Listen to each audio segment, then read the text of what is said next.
Pessoal do primeiro ano de informática, disciplina de linguagem estruturada.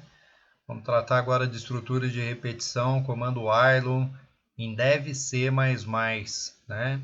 Linguagem estruturada, disciplina. Pessoal, só relembrando o que a gente acabou de falar lá na videoaula 3, né, de algoritmo, quando é que eu uso o comando while principalmente?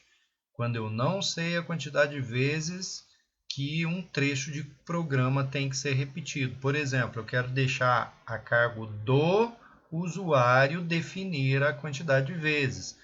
Como que eu faço isso? Pergunto antes do laço de repetição para ele: você deseja iniciar o cálculo de salário? Enquanto a resposta for sim, e aí ele faz o trecho de programa e eu pergunto: deseja continuar o cálculo? Tem que sempre lembrar desse exemplo prático. Inicia o laço? Sim. Enquanto for sim, faz. Quer continuar o laço?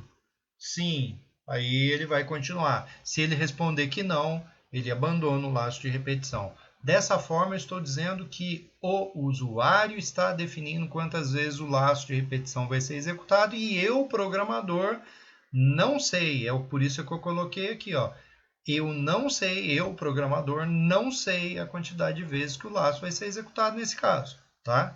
Agora, ele também faz o que o comando para faz, ou seja, eu, programador, consigo determinar a quantidade de vezes que eu quero que se repite o laço de repetição com o comando para.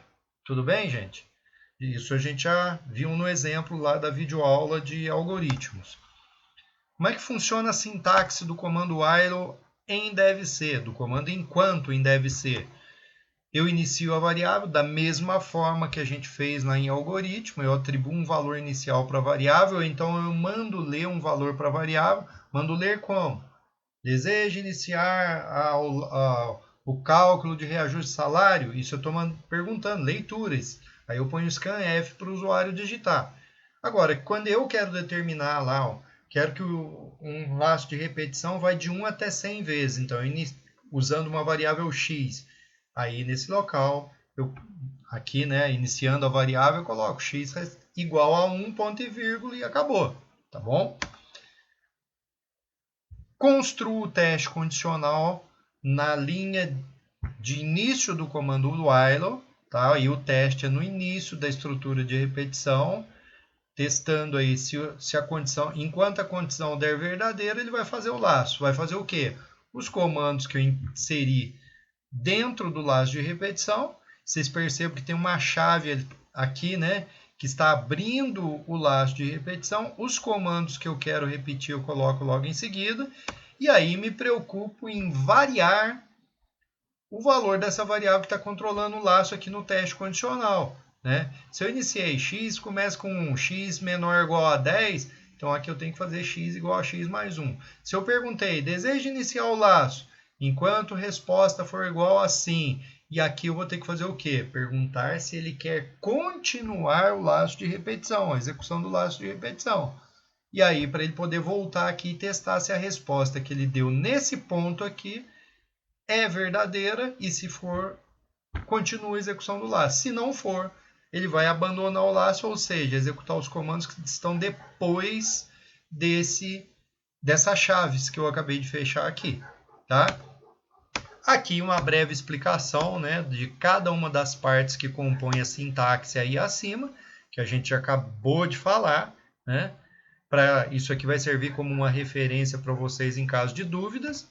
E aí eu pergunto, como que funciona o laço de repetição? Lembrando lá o que foi falado em algoritmo. Primeira variável que controla o laço deve ser iniciada, ou comando de atribuição por mim, programador, ou leitura, que aí eu vou fazer o usuário iniciar ele, tá? Ao encontrar o laço do enquanto, então, eu testo a condição. Se a condição for verdadeira, pus o teste condicional aí do lado.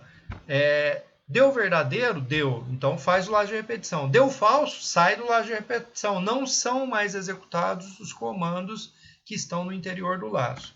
Tá? O que é importante aí? O while não tem passo automático, como a gente tinha falado lá, que o enquanto não tem o passo automático.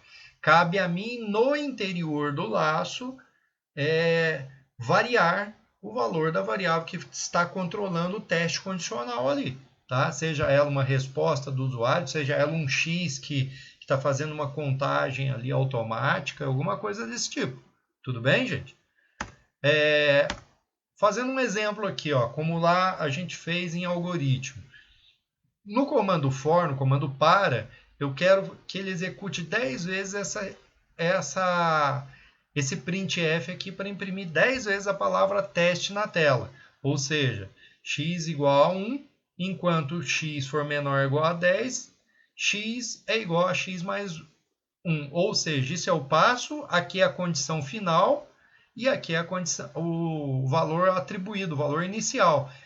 Aqui, gente, usando o for aqui, é basicamente desmembrar esse comando no comando enquanto, no comando while. Olha só como é que fica isso, ó.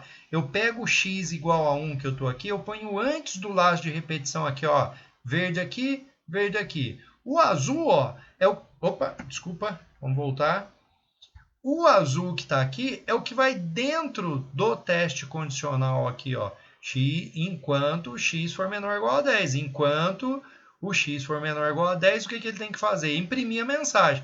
O passo, eu insiro ele logo depois. É a última linha de comando dentro do laço de repetição do enquanto, do while. Tá bom?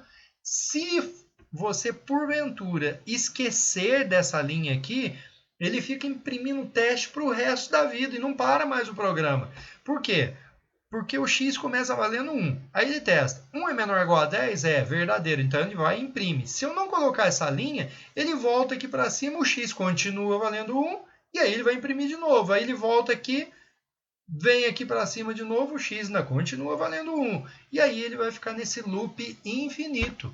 Por isso a necessidade do x ser igual a x mais 1, como a gente colocou. Gente, só para arrumar aqui, ó, aqui é x igual a x mais 1. Não é isso aqui que está aqui, ó. Isso aqui eu puxei de algoritmo, acabei puxando errado, tá? Então, no lugar desse menor menos aqui, que é o comando de atribuição lá de algoritmo, aqui você coloca o sinalzinho de igual nesse ponto, falou? Tá? Para não dar problema. Então, isso aqui também, ó, é x igual a x mais 1. Isso aqui eu aproveitei de algoritmo, é o mal do Ctrl+C, Ctrl+V, tá? É igual esse trecho aqui, eu jogo ele aqui, ó. Tudo bem? Então, vamos lá, ó. Quantas vezes, então, o laço de repetição do while ele é executado? Como eu já falei para vocês, ele pode ser executado 0 ou várias vezes. Só para relembrar. Se eu atribuo um valor 11 aqui, ó, ele vai ser executado, ele não vai ser executado, ou seja, nenhuma vez ele vai ser executado. Por quê? Se eu coloco 11 aqui, aí eu faço a pergunta, enquanto o x for menor ou igual a 10, ele já vai estar iniciando valendo 11 para o laço. É o mesmo caso da pergunta lá para o usuário. Deseja iniciar o cálculo de salário? Não. Aí você coloca aqui no while, né? Enquanto a resposta for sim, faz. Mas ele respondeu não, então ele sai do laço 0 vezes de execução. Por isso, então, dessa afirmação aqui. Um laço de repetição do while aqui, ele é executado 0 ou várias vezes. Tudo bem, gente? Como que executa, então, 0 ou várias vezes aqui no caso? Aqui o exemplo, ó. Só um detalhe. Para esse exemplo que eu vou escrever a partir desse printf aqui ele funcionar, tem que lembrar de colocar esse include string.h aqui lá no início do programa. Não tem essa exclamação. Isso aqui eu só estou colocando como exclamação essa frase, tá? Então, printf, deseja iniciar? Aí eu leio com scanf a resposta do usuário. Essa variável é do tipo caractere, hein? Tá? Tem que ser criada como caractere lá em cima. Aí eu coloco isso aqui, ó. Por que strcmp? Conforme videoaulas anteriores aí, strcmp é uma função que vai comparar se o que o usuário digitou e que está guardado nessa variável resp é igual a sim. Se for, ele retorna 0. E se retornar 0, significa que é sim, né? Ou seja, o cara falou que quer. E se for verdadeiro, o que ele faz? Imprime o teste e volta a perguntar, você quer continuar imprimindo a palavra teste? Leia o resp. Por quê? Porque quando ele encontrar essa chave aqui, ele volta aqui e testa se o que ele digitou aqui dentro continua sendo o S. Continuando, ele imprime de novo e pergunta, quer continuar imprimindo? Até que uma hora o cara responde não. Quando ele responder não, isso aqui não vai retornar 0, ele vai retornar 1. Né? E aí o que acontece? Ele sai do laço de repetição aqui. Ó, tá? Então, tá aí as explicações do que está escrito aí em cima. Tá bom, gente? Essa videoaula, então, explicou para você na prática como é que você utiliza o comando while em DevC++. Tá bom, gente? Vocês precisam assistir depois as duas videoaulas, tanto de algoritmo quanto dessa de LE, com os exemplos práticos que eu vou dar nas linguagens para você. Falou? Bons estudos aí e aproveitem esses vídeos.